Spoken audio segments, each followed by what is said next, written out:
नमस्कार, सारिकाच किचन या आपल्या मराठी यूट्यूब चॅनलमध्ये तुम्हा सगळ्यांचं पुन्हा एकदा खूप खूप खूप स्वागत. आज आपण नारळी पौर्णिमा आणि रक्षाबंधन विशेष अशी खोबऱ्याची वडी किंवा खोबऱ्याची बर्फीसुद्धा म्हणू शकता, ती बनवणार आहोत.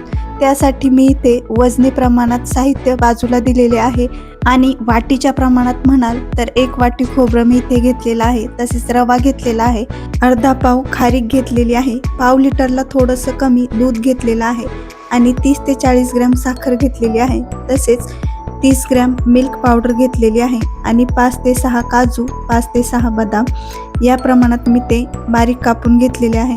तर खोबरं इथं तुम्ही किसून सुद्धा घेऊ शकता. मी त्याचे असे काप करून घेतलेले आहेत. आता यामध्ये तुम्ही तुमच्या आवडीनुसार साखरेचं प्रमाण कमी जास्त करू शकता आणि छान अशी बर्फी बनवू शकता.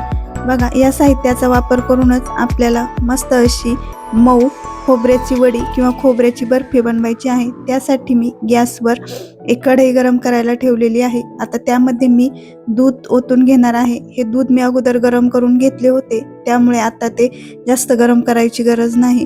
दूध थोडेसे गरम झाले की त्यामध्ये लगेचच आपण खोबऱ्याचे काप टाकून घेणार आहोत आणि खारीक सुद्धा आपण त्याचप्रमाणे टाकून घेणार आहोत आणि हे छान दुधामध्ये मिक्स करून घेणार आहोत, जेणेकरून दुधात ते मऊ शिजलं जाईल. आता यावर झाकण ठेवायची काहीच गरज नाही. असेच कमी गॅसवर आपल्याला 10 मिनिट हे दूध उकळू द्यायचे आणि त्यामध्ये खारीक आणि खोबरं छान मऊ शिजून द्यायचे. 10 मिनिटानंतर बघा, दुधाला अशी छान उकळी येते आणि दूधसुद्धा आटू लागतं. हे जास्त आटून द्यायचं नाही, आपल्याला थोड्याच प्रमाणात हे आटवायचं आहे. या प्रमाणात बघा असे झाले की 1-2 वेळा आपल्याला ते हलवून घ्यायचे आहे आणि मग नंतर मिक्सरमधून आपल्याला छान ते वाटून घ्यायचे आहे. या प्रमाणात बघा, एवढे दूध आटले की आपल्याला हे थंड होण्यासाठी बाजूला ठेवून द्यायचे आहे. आता गॅसवर परत मी दुसरी कढई ठेवलेली आहे. या कढईत मी 3 चमचे तूप टाकलेले आहे. तूप छान वितळले की त्यामध्ये आपण रवा टाकूयात.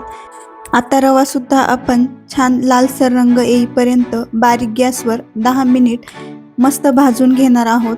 त्याला चांगला लालसर रंग येईपर्यंत अशा पद्धतीने बघा भाजून घ्यायचा आहे. एवढा लाल झाला की गॅस आपण बंद करणार आहोत. आता तुमच्याकडे पिठी साखर असेल तर ती वापरा. माझ्याकडे पिठी साखर नव्हती म्हणून बघा मी आहे ती साखर पहिल्यांदा मिक्सरमधून वाटून घेतलेली आहे. छान साखर वाटून घेतली की त्यानंतर बघा मी मिक्सरमध्ये मगाशी आपण थंड होण्यासाठी जे खारीक खोबरं ठेवलेलं होतं ते सुद्धा मिक्सरमधून वाटून घेणार आहे. आता हे वाटायला थोडा वेळ लागतो आणि बघा एकदाच वाटून होणार नाही, म्हणून मी असे 2 बॅचेसमध्ये हे वाटून घेतलेले आहे. आता हे मिश्रण वाटताना तुम्ही थोडा दुधाचा सुद्धा वापर करू शकता आणि अशा पद्धतीने हे मिश्रण वाटून घेऊ शकता. आता भाजून घेतलेल्या रव्यामध्ये मी जायफळ आणि विलायचीची पावडर टाकलेली आहे आणि बघा मगाशी वाटून घेतलेले खारीक आणि खोबरे हे सुद्धा त्यामध्ये आपण टाकून छान एकजीव करून घेणार आहोत. आता हे सगळे आपण भाजून घेतलेले आहे किंवा मग शिजवून घेतलेले आहे, त्यामुळे हे अगदी कमी गॅसवर आपल्याला एकजीव करून घ्यायचे आहे. या पद्धतीने आपण रव्यामध्ये हे मिश्रण छान एकजीव करून घेऊयात. हे मिश्रण आपण जेवढ्या चांगल्या पद्धतीने मिक्स करणार तेवढ्याच चांगल्या आपल्या वड्या सुद्धा सेट होतात. त्यामुळे हे मिश्रण अगदी 5 ते 7 मिनिट आपल्याला याच प्रकारे मिक्स करून घ्यायचे आहे, जेणेकरून रवा त्यात चांगला मिक्स होईल. या पद्धतीने बघा चांगलं एकजीव करून त्यामध्ये मी साखरसुद्धा टाकणार आहे. आता साखर तुम्ही तुमच्या चवीनुसार किंवा तुमच्या आवडीनुसार टाका. जास्त गोड नारळाच्या वड्या चांगल्या लागत नाहीत, म्हणून मी कमी प्रमाणातच साखर वापरलेली आहे. तसेच खारीकसुद्धा गोड असते, त्यामुळे तुम्ही तुमच्या प्रमाणातच साखर वापरा. तसेच बघा मिल्क पावडरसुद्धा टाकलेली आहे. आता मिल्क पावडरने टेस्टसुद्धा चांगली येते आणि वड्यासुद्धा छान मऊ बनतात. तसेच मी ड्रायफ्रूटसुद्धा टाकलेले आहेत. यामध्ये तुम्ही पिस्ता आणि मनुकेसुद्धा वापरू शकता. आता परत एकदा आपण सगळं एकजीव करून घेऊयात, छान हलवून मिक्स करून घेऊयात.